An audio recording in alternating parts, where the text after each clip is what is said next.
Talk about some of your concerns that you're hearing from rural water districts.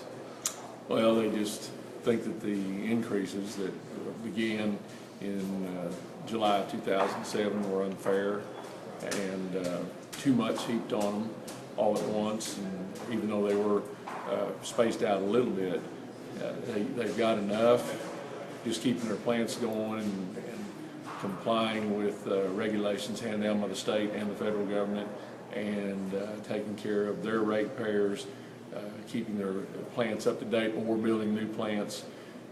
They've got enough concerns than to have those rate increases that were imposed by GRDA, and the increases hurt the rural water districts to a greater degree than they help GRDA, because it was even mentioned today by their representative that their income from water is very minimal.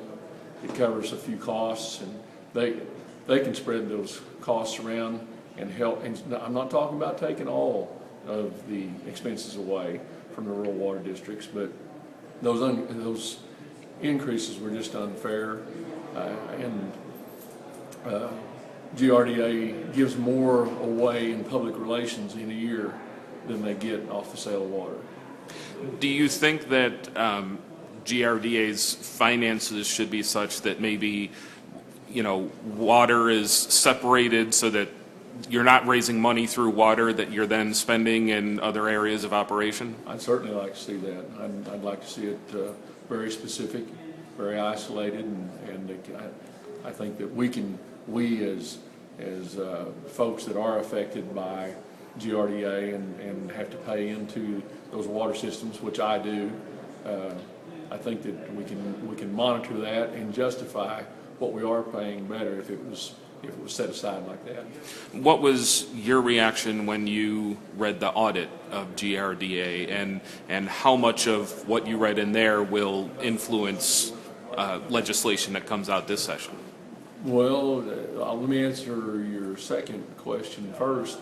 I think it'll, to a large degree, influence legislation this year, and because of the audit, and I think in a good way. I appreciate the performance audit done by our state auditor, and one of the things that stood out to me was the attendance of the board, the lack of attendance, and very disappointed.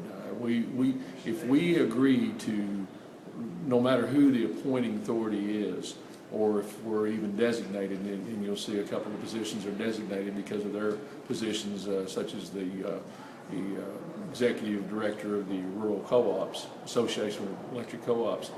If we take on that fiduciary responsibility, we should attend, by all means attend. And I understand there are circumstances at times we can't have 100% attendance, but their attendance is dismal at best, and the appointing authority needs to make it clear how important this is, and that they're not just their abilities and their talents, but their participation, physical participation, is extremely important.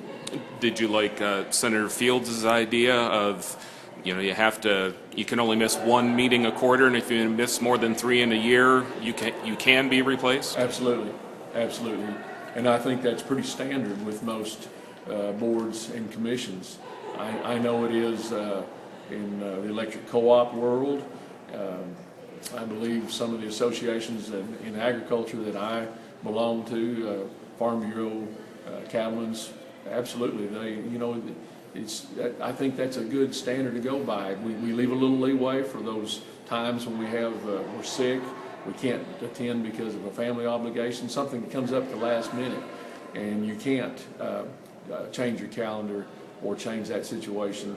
So, a certain amount of leeway, absolutely, but 3 in a year, I think it needs to be looked at.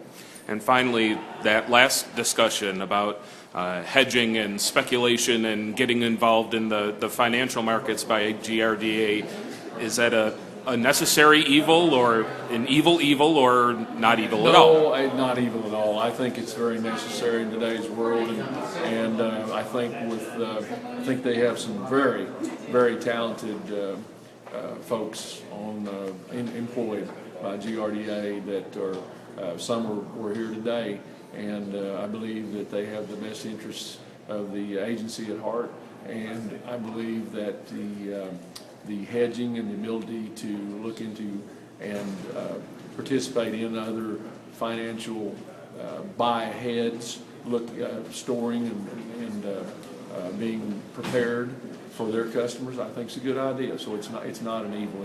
It's a good thing, and I think they've done a lot of good in that area and are staying on top of and trying to do, as was mentioned in there, trying to do what a lot of non-state agencies, public utilities have already done.